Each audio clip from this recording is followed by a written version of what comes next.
Yes, my viewers and subscribers, back at it again with another video. Thank you all for checking this one out. So we're just going to do a little bit of driving and go on reason in the meantime. So earlier this morning, West Indies and New Zealand, they put together a spectacle. Yeah man, it was a very close game. We lost by 3 runs, but I must say, I am still proud of the guys. They gave it a good go. Obviously it's your team and you want your team to win, yes, but sometimes you have to tip your hat to the opponents, right? And New Zealand, they're a good team. They are ranked above us. They are on home soil, so they lost the first game. Obviously they did what they needed to do, and they got one over on us in the second one. Right, these are the type of games that I love. Obviously I want to win, but I love when the games are close and I can see my team really and truly fighting. Didn't ended up getting the W, but they put together a nice little fight.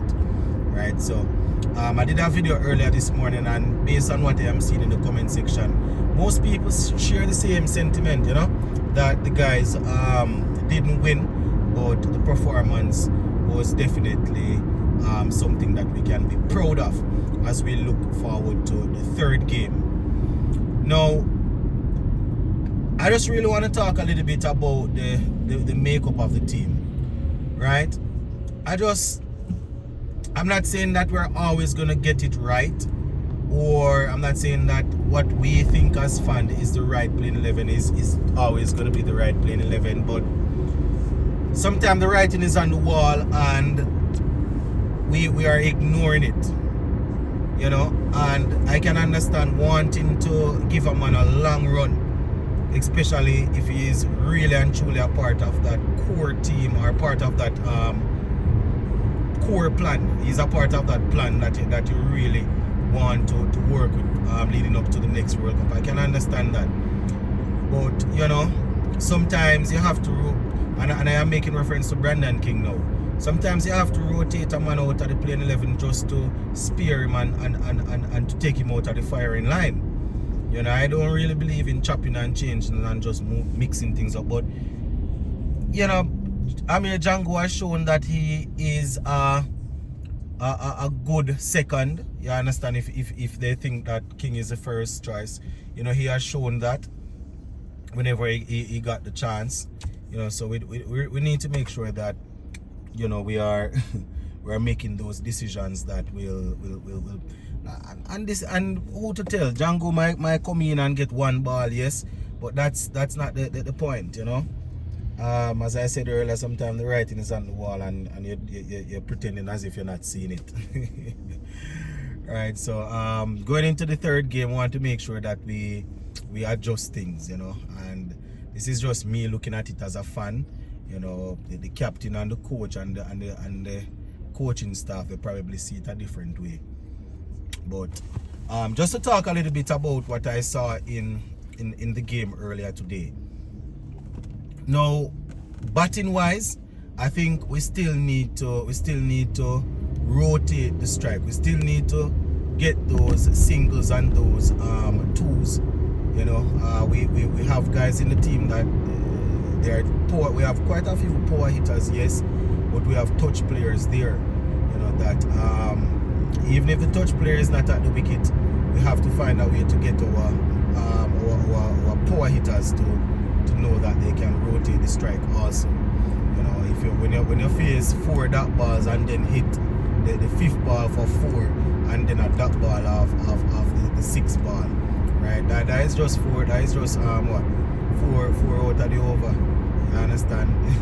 So we have to find a way to make sure that we're maximizing, or we're getting as close as possible to maximizing out of the entire over.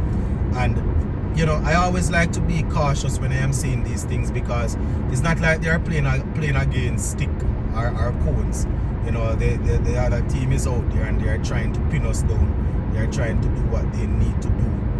But we're gonna have to play smart cricket. you know, especially with where the World Cup is being hosted next year. I think next year March, if my memory serves me right, it's next year March. Will be hosted by India and Sri Lanka, if my memory serves me right. And what we need to know that the guys are willing to rotate the strike. You understand? Because power hitting is nice and entertaining, you know, but at the same time we have to make sure that we find a way, especially in those middle overs. You know, see, once you come out of the power play, obviously the guys at the top there, the openers, will get their license to go hard in the power play. Sheehope bats at number 3, so if we lose a wicket, you know, he's going to go hard, as yes, but we know of his capabilities, so you know we expect him to really read the situation and play it as based on what's happening, right? So the power play, man, them usually go hard. We might lose a wicket or 2, but when it comes to over numbers, from over number 7 to about 14, 15, you know, that is where I think we need to master. And we have been saying this for years, that, you know, if we can master those between over number 7 to 15, if you will, or so, you know, then we are probably a bit closer to where we want to be. Because I know that far, when it comes on to the last 4 or 5 overs, guys are just going to summon something from within and just start hitting the ball all over the place. And the thing is, if you have wickets in hand, it ends up working. But if you lose too many wickets in the power play into the middle phase there, then you cannot bring that plan to fruition in the back end, you know, in terms of really going hard. So we have to find a way to make sure that we are rotating the strike. And as I said earlier, we have to give credit to our opponents when they do well. I understand that New Zealand, you know, they were good in the field, you know, making sure, you know, cutting off the boundaries and taking their catches and things. So, you know, we can't make it seem as if the guys just didn't do well. Our guys, that is, they scored over 200, they went pretty close, lost by 3. Not the worst thing in the world. You always want a team to win, but you have to be able to, when you're reasoning the thing, you have to be at a level where you can say, yeah man, the guys gave it a good go. There are certain things that we need to fix, need to straighten up, yes, but they gave it a go. That was what you call a classical game. You know, I said it in the video this morning. I saw a majority of our innings bowling, and then, you know, I saw probably a couple of overs. I don't know how a lot of my supporters on here do it. You know, watch the game right through from 115 or so to when it finished, and then having to go work. You know, I understand, because having to watch that and then I have to wake up 6 o'clock and start getting ready for work. It's, you know, it's tough. It's tough. So, and I know my supporters like when I can give them in-depth analysis on the game and thing, but you know, it's a bit tough watching it at that time and then having to rise early.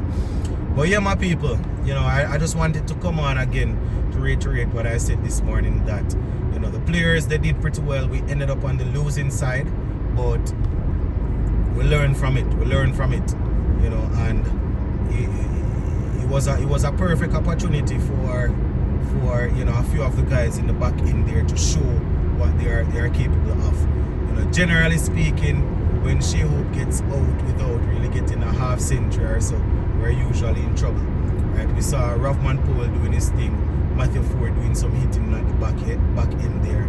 You know, Romari Shepherd also doing some hitting. Arthanes got off to a start, so, you know, sometimes you're not gonna always have Sheehope batting through the inning. So, you know, it's good to see that we're able to get over 200, close to their score, and you know, without Sheehope batting that deep. You know, so that is something that I have to give credit to the guys for trying to go at it just you know, same way. So yeah, that is pretty much it, my people. As I said, I just wanted to do a little bit of reasoning while we were doing some traveling here. We're going to leave this one right here for now, my people. Hope you're all doing okay, and you know, hope you guys are continuing to pray for all my wonderful Jamaicans who are back home. We see the situation, you know, we see the situation on the ground. People having to start back from scratch. And you know, some boy, I tell you, it's really tough, you know, seeing my people like this, you know, not knowing where to turn, where they're going to lay their head, where they're going to get the next meal. You know, it's tough, boy, I tell you. We just have to continue to pray and continue to encourage whoever we are in touch with, you know. So big up on yourself, my people. Continue to stay safe, and we'll touch base again. Bless.